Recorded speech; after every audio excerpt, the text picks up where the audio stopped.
Do this one thing every day to become mentally unbreakable. I'm not saying go read a book.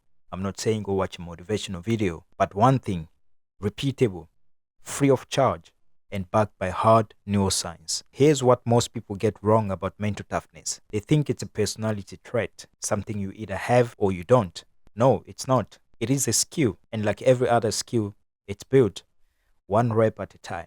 Think about the last time life hit you hard. A job lost, a relationship that fell apart, a season where everything felt like it was unraveling at once. Some people collapse under that weight. They ruminate, they spiral, they become smaller version of themselves. But other people, and I'm sure you've seen them before, they come out on the other side sharper and somehow more grounded than before. So what is the difference between those two people? For years, I asked myself the same exact question, and the answer I kept coming back to wasn't willpower.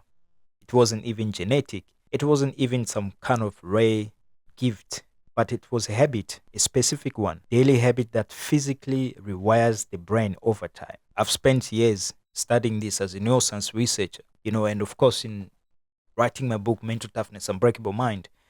And in that research, one pattern showed up again and again, in people who seem genuinely, structurally resilient. Not resilient because nothing bad happened to them, but resilient because they had trained their nervous system to respond differently to adversity. Before I tell you the habit, I want to talk about what most people do, because understanding why those things don't work is actually part of why this specific one that I'm about to tell you does work. Most people approach mental toughness like a performance. They go hard for a few days, they follow a morning routine, they buy a new planner or download a new habit tracker.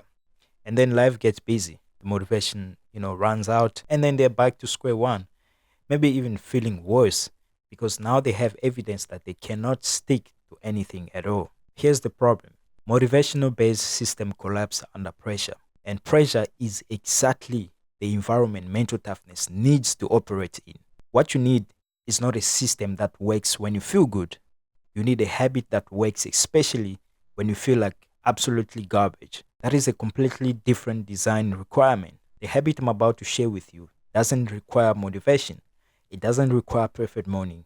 It doesn't even require a lot of time. It requires two specific things: consistency and the basic understanding of why you're doing it.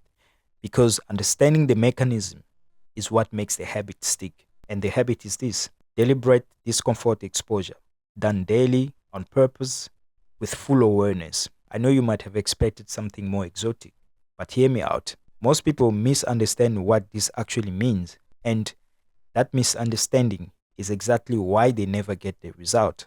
Deliberate discomfort exposure is not punishment. It's not suffering for the sake of suffering.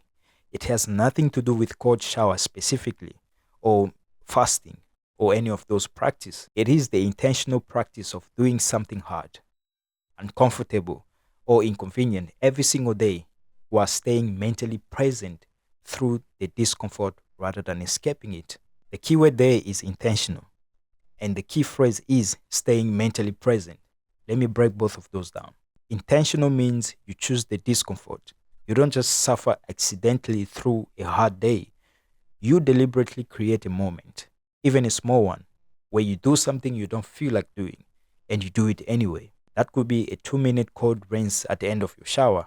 It could be sitting in silence for 10 minutes when you feel like, scrolling on social media. For some people, it could be making that difficult phone call you've been avoiding. The specific discomfort matters less than the structure. Choose it, and you have to face it, and most importantly, finish it. Staying mentally present means you don't distract yourself through the experience. That means no podcast during the cold shower, no planning your day while sitting in stillness. You feel the discomfort and you don't run away from it. That presence is where the actual neurological change happens. So here's where things get really interesting. And this is the part most people skip, which is why most people give up. When you experience discomfort and your instinct is to escape, the instinct is driven by your amygdala. The amygdala is your brain threat detection system. It doesn't distinguish between physical danger and emotional discomfort. The discomfort equals threat, and threat equals escape, avoid, suppress. Every time you obey that signal, every time you reach for your phone, every time you skip that hard thing, and every time you quit early, you strengthen that escape pathway. You literally wire your brain to become more avoidant. But here's what happens when you do the opposite. When you feel the discomfort and you choose to stay, when your prefrontal cortex overrides the amygdala's alarm signal, you activate something called the interior cingulate cortex. This is essentially your brain's conflict resolution center. It is responsible for tolerance of uncertainty, sustained attention, and emotional regulation. Research in neuroplasticity show that repeated activation of the ACC through conscious discomfort tolerance literally thicken the gray matter in that region. You are not just building mental toughness metaphorically, you are physically building a more resilient brain. There's also the role of cortisol habituation. When you expose yourself to moderate controlled stressor daily, your HPA axis, which is the hypothalamic pituitary adrenal axis, which governs your stress response, begin to recalibrate.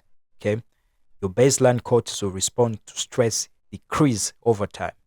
You stop flooding with stress hormones as quickly. You stay clearer, longer under pressure.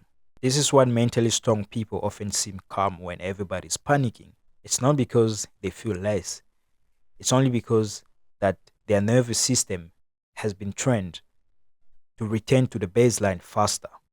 And you can train that as well today, starting from today, with 10 minutes of intentional discomfort. Now you might be wondering, if this is so effective, why don't more people do it? Because of three reasons. First, it feels bad. That's literally the point. But our brains are wired to avoid, things that feels bad. And the modern world has made it incredibly easy to never be uncomfortable. You can get food delivered to your house. You get entertainment on demand. And you can socially connect without leaving your couch. The path of least resistance is fully paved now, and most people walk it. And the second reason is the results are not immediately visible. You don't feel mentally tougher after day one or after day seven. The change is structural and cumulative.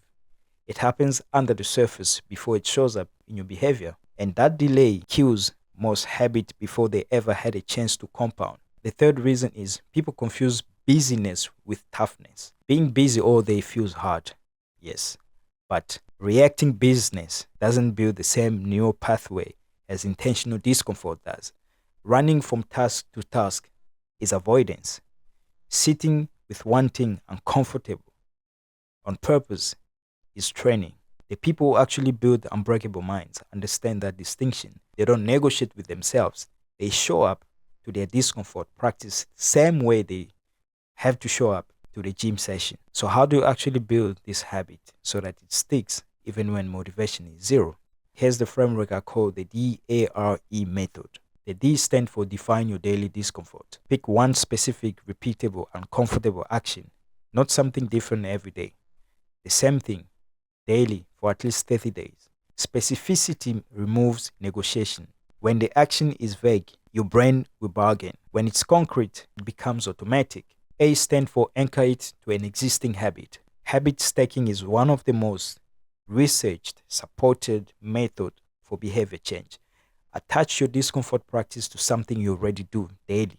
It can be after your morning coffee or before your, evening shower. And R stand for remove the exit. Very important. For the duration of your discomfort practice, eliminate the option to escape. Put your phone in another room. Close the tabs on your computer or in your laptop. Set a timer. When escape isn't available, your brain stops looking for it and it's going to start adapting.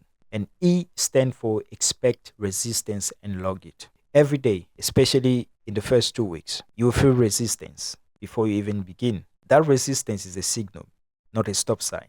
It means the practice is actually working. Okay? Log it. Write down one sentence. Can be what the resistance felt before you started and how you felt after you finished. Okay? That log become proof. And proof builds identity.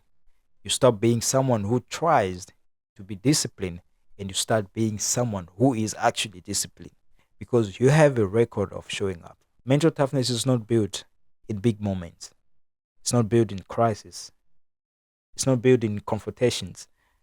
Those don't build it, but they reveal it. Okay? Mental toughness is built in quiet, daily, invisible moment when you do the thing that you don't feel like doing and when no one is watching and there's no reward waiting on the other side and you do it anyway. One decision done daily changes everything. Not because of magic, not because of motivation, but because of neuroscience. Because every rep you do, every time you face discomfort and don't run away from it, you are physically changing the structure of your brain.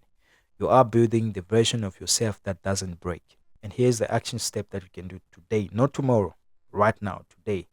Define your daily discomfort practice. One thing, specific one, repeatable. Write it down right now. You can write it down in a comment section. Tell me what it is. And that act of public commitment increases follow through by a significant margin. Use this community as your accountability structure. And if you want to go a little bit deeper, if you want the full framework, the research, and the complete mental toughness system, my book, Mental Toughness, Unbreakable Mind, covers all of that. I'll link it in the description below. It's a pretty much easy read, very engaging. It's available. You can order it and get it right away. And if this video was useful, please do share it with one person, not 10 people, just one person who needs this specific advice, right? The person who's going through something hard right now and could use this framework that actually holds up under pressure. Thank you so much for watching, and I'll see you in the next one.